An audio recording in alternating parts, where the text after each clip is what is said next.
Welcome, everybody. Today we're going to start with all the functions that begin with the letter P, and there are a ton of them. So the first one is pair, and we've already looked at it when no, we haven't gotten to those. Okay, well, super simple. Um, it takes an A and a B, and it returns a pair of that A and B. The JavaScript doesn't have a pair type. Sometimes it's called a tuple or a tuple. Um, but we can simulate it by creating an array with two items in it, and that's a pair. So if you look at this function signature, we wanted to make our own pair. It would be pretty easy. It would be a binary function that took two elements. I mean, you could curry it, and then it would just return an array with that thing in it.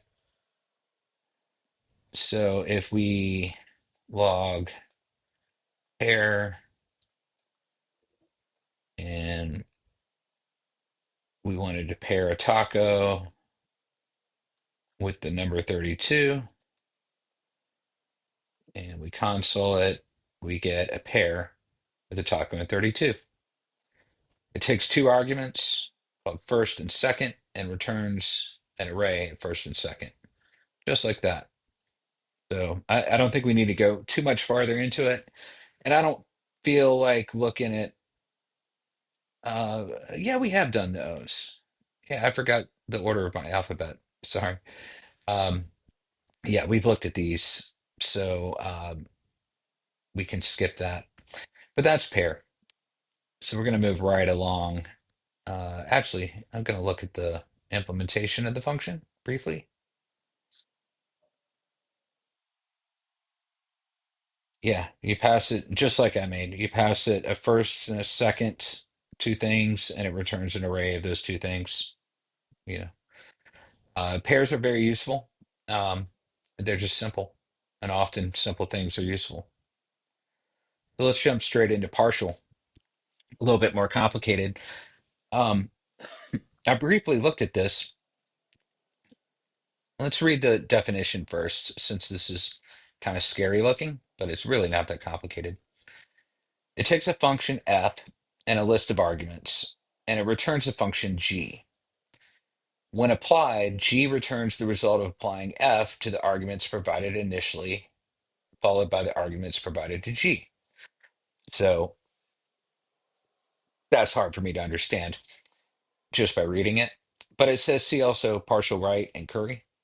And we haven't looked at partialRight, but we've looked at curry before.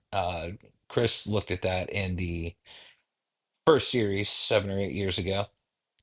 And it's, currying is crucial to functional programming. So I feel like at this point, everybody's got a pretty good handle on how that works.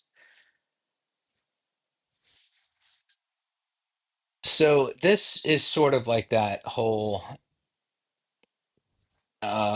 it applies, okay, it takes a function f, which is this much.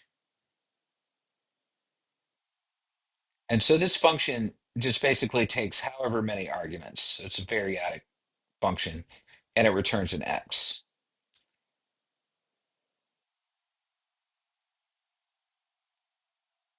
right? So it takes a function f, which is that, and a list of arguments, which is this, so just an array of things, and then it returns a function g, which is this much.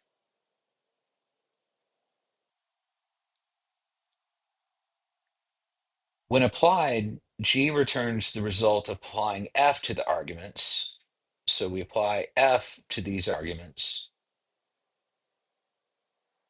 followed by the arguments provided to g, right? So let's look at their examples. We'll start with this.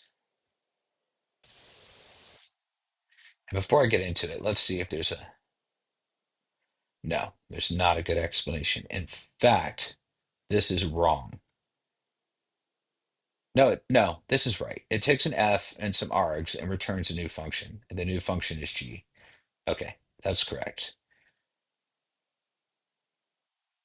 All right, so we've got ourselves a little function here, binary function, takes A and B, multiplies those together, right? So like I've been calling this, that's my naming convention, multiply two array, because multiply two makes it feel like you're going to multiply a number by two.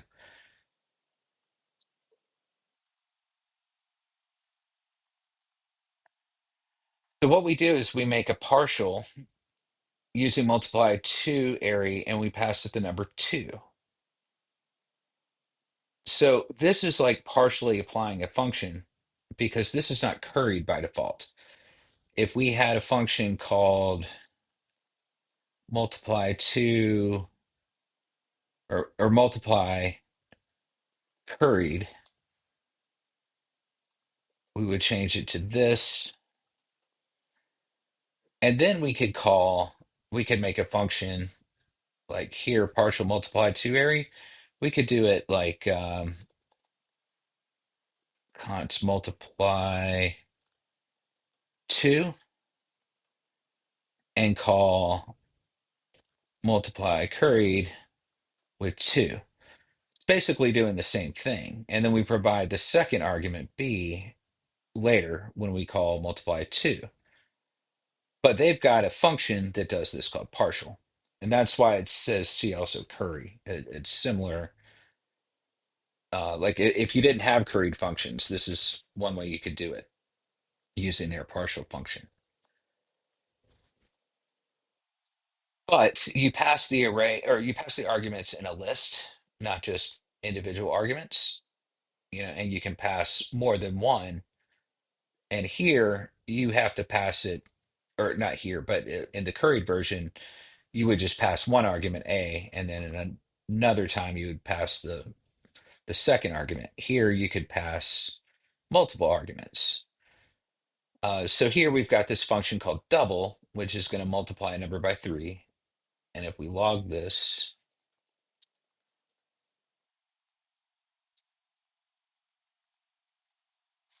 we get six, right? So let's look at another example. So we've got this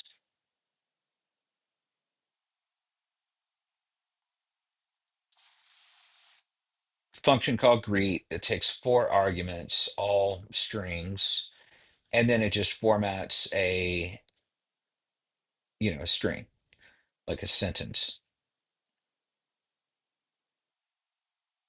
So then we can make a function called say hello that partially applies some of the arguments to this.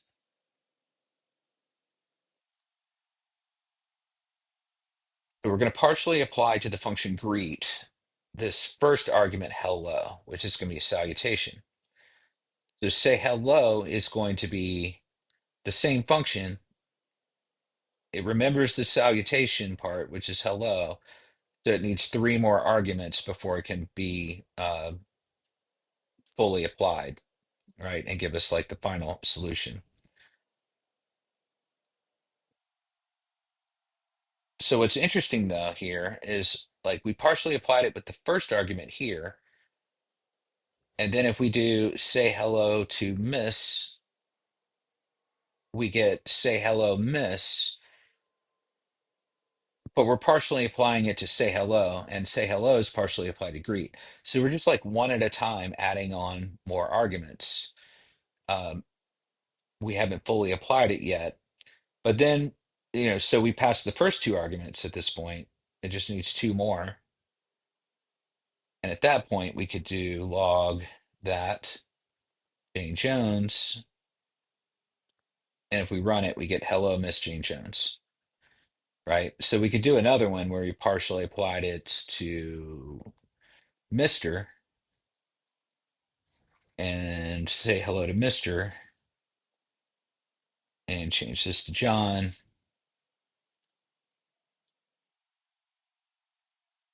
And we get an error. Oh, because it's screaming right at me and I didn't see it. Yeah. So then we can use that hello, Miss Jane Jones, hello, Mr. John Jones. So really, hard to understand this without looking at an example, but not very complicated. The other thing we could do is say hello to, let's get rid of this one, and this one,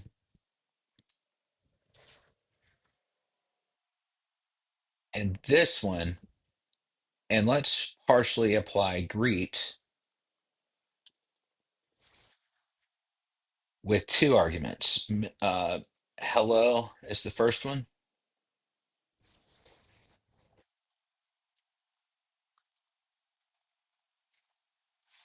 So we partially applied two arguments,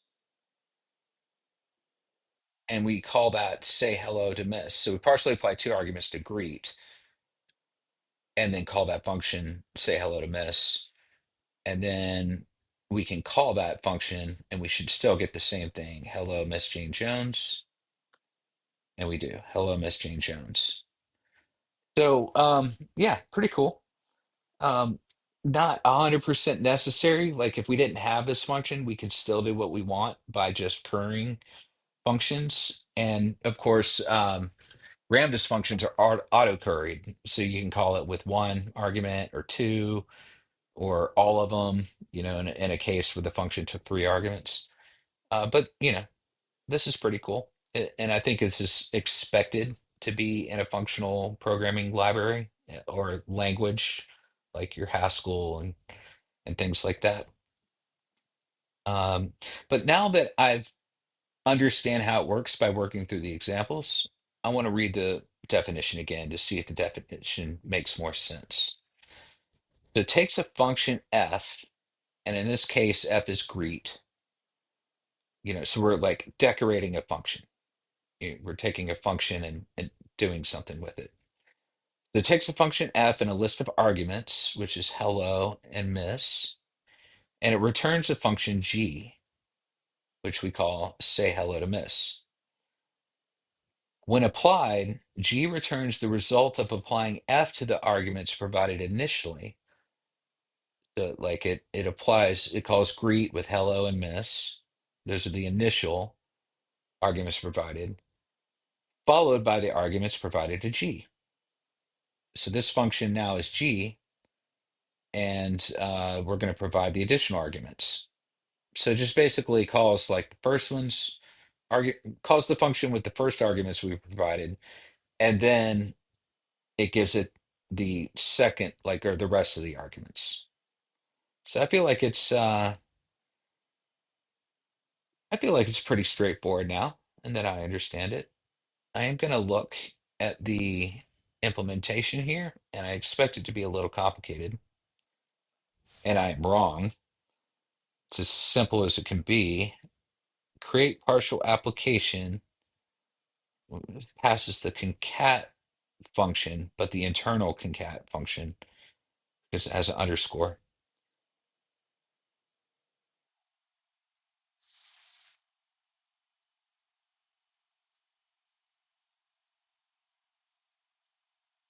And it says create partial applicator. I don't want to look at that.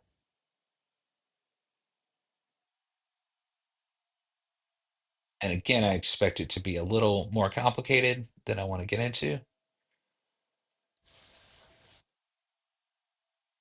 It takes the concat method or concat function that we want to return. It curries the two arguments, uses this arity function and finds the max between 0 and the length of the function's arguments minus the length or something. I don't know. But okay, so basically it's saying like get the arguments from the f function and get the arguments from the g function and concat those arguments together so that when we fully apply the function, we have all the arguments. That's basically what that's saying. But it's using a lot of internal functions, and I don't want to keep digging in and reading those. Yeah, so I think I'm going to end it here. Um, we've only looked at two. Well, there's no need to rush, right? And we'll pick back up in partial object, partial right, and I have a feeling like they're going to be very similar. And it says C also partial right here. And it also says C partial here. You know what? I lied. I'm going to keep going because they're so related. Um, I noticed that this one was added in version 28, and this one was added in version 10, and so is this one. So partial object, partial right's just going to go the opposite direction. But partial object, obviously, there's a reason why they felt like this needed to be included. So let's go through that one real quick. Just going to clean up for a second. Okay, so let's start with the function definition now that we have this idea of what the partial does. Um, it takes a function f and an object. That's the main difference. This one takes a function f and a list of arguments, so an array. This one takes an object, and it returns the function g. And that's what this did. When applied, g returns the result of applying f to the object provided initially, merge deeply right with the object provided as an argument to g. It does the same thing as this does. It just uses objects instead of arrays. And it looks like this first one is very similar to the example in partial.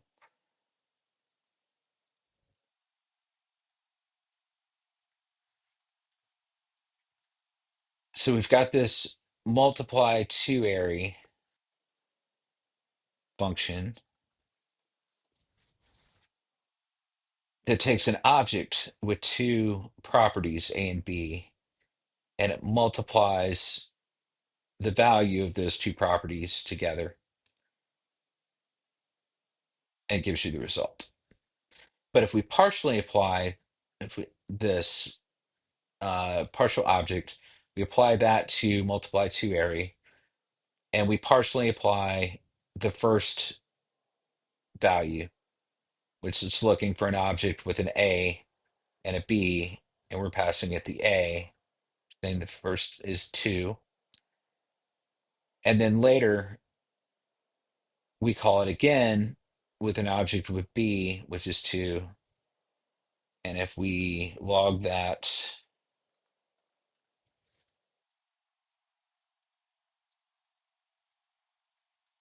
we get 4, because 2 times 2 is 4. So essentially the same thing. We're just using objects. So again, this is the function f. This is the object or the data that we pass to it.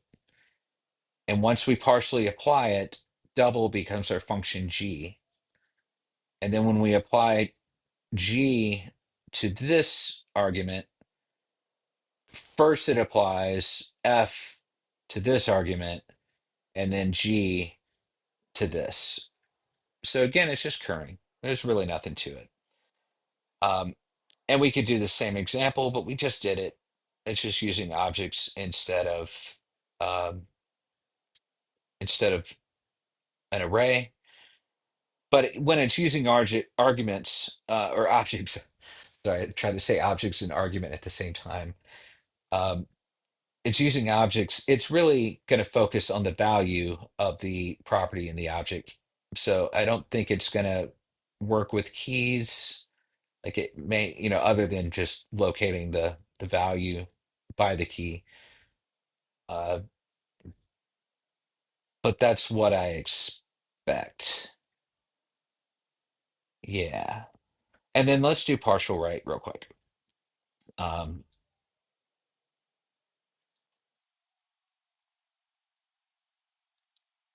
the partial right takes a function f and a list of arguments, just like partial did, and it returns a function g. When applied, g returns the result of applying f to the arguments provided. Oh, wait. When applied, g returns the result of applying f to the arguments provided to g, followed by the arguments provided initially. Again, it's the same definition, um, but we're going to be going in a different order. right? So what I need to do is grab this,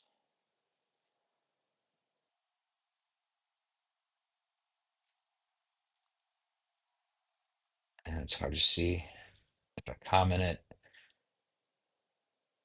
And then I need to grab partial. I want to compare them.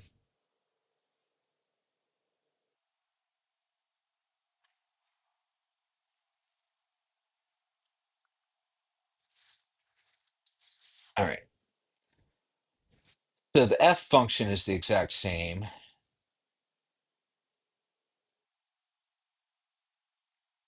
but the arguments are backwards, right? So here we have, we provide f, a, b, c, blah, blah, blah. And then we apply that to these arguments in the list, a, b, c, blah, blah, blah. And that gives us a function back that will eventually take more arguments, like the rest of the arguments, and then we return the result. Here, the f function is the same, but it looks like we're going to apply. That's hard to read because, okay, yeah, here in partial, the first argument takes your D, E, F, like your second set of arguments. But here, the second function G takes the original arguments. So I think what it's going to do is it's going to apply G to the arguments first and then F, where the other one did F to the arguments first. So it's basically just going to go through the arguments from right to left instead of from left to right. That's the only difference. So let's look at the example. And I do like the fact that they're using the same example so you can see the differences between the three functions. Oh, that's partial. Uh, so I guess it doesn't make sense with math because of the order of operations, but they are using this one. So that's the same greet as we looked at before. Takes four strings and then it just creates a sentence with those strings. And then we're going to partially apply that greet function with three arguments, Miss Jane and Jones. So that's title, first name, and last name. So we skipped the first one. We partially applied the second, third, and fourth. And then when we call this, which we will log, we should get hello, Miss Jane Jones. But we don't because we can't put a semicolon in the log. Hello, Miss Jane Jones. So partial right greet. So we apply Miss Jane Jones to the three. Now it's weird. I would think you would do Jones, Jane, Miss if you're going to do it right.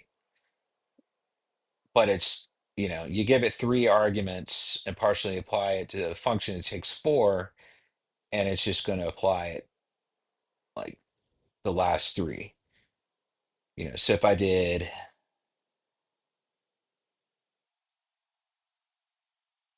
this and we only applied the last two arguments, and then here I'm going to say misses just to make it different, and we still get the same thing. Yeah, okay. So, I mean, this actually, I feel like it's a better useful example than just partial because I could see where you might have the end of the data, but you don't have the first thing that you need. And you could go ahead and partially apply it and then just call it once you have maybe you have different languages and you want to say like hola, Miss Jane Jones, or hello, Miss Jane Jones, or, hallo, those Dutch. Yeah. That's partial right. So we got through the partials and then we get to partition. That's probably a little different. So I will pick up in the next video on that one. So again, thank you for spending your time with me. Tell a friend, and I'll see you in the next video.